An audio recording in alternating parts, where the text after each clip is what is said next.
Hi everybody, Nurse Hensley. Most of you know me, some of you maybe don't. There are going to be some changes with the way the nurse's office functions this year from what you may have been used to last year. The first is going to be that your teachers have been given instructions not to send every person to the nurse's office at the first request. The nurse's office is going to be the place for people that may have COVID-19 or may have been exposed. This is where they're going to be. So you don't want to come here unless you have to. So if you have a headache or if you're sick to your stomach, if you've got a little cut on your finger that needs a Band-Aid, your teacher has instructions on how to handle those things in the classroom. But if you have to come to the nurse because of an emergency or because the teacher deems it necessary, they should call ahead and let me know that you're coming. If they can't, but you come to the nurse anyway, I want you to stop at the doorway. If there's already somebody here, there'll be another 6-foot marker down there for you to stand on, kind of where the ladder is now. But wait to be asked into the office because we're going to try to maintain our social distance in here as well. Make sure when you come that you have your mask on. When you do come to the nurse's office, this is the door to come in. The office is now one way. So you'll be asked to come in this door, but the exit will be through this doorway and out across from Mr. Hazelton's office. This is one-way traffic.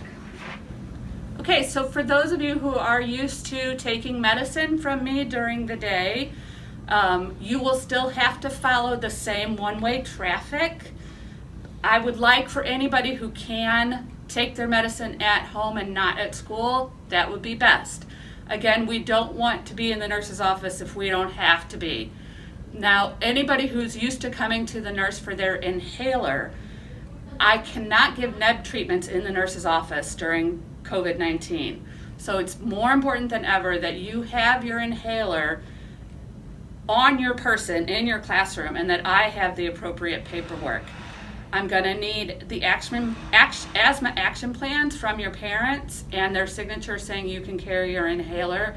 But inhalers are more important this year than ever before because we don't want you coughing and having trouble breathing in class because we can't tell the difference between that and COVID-19.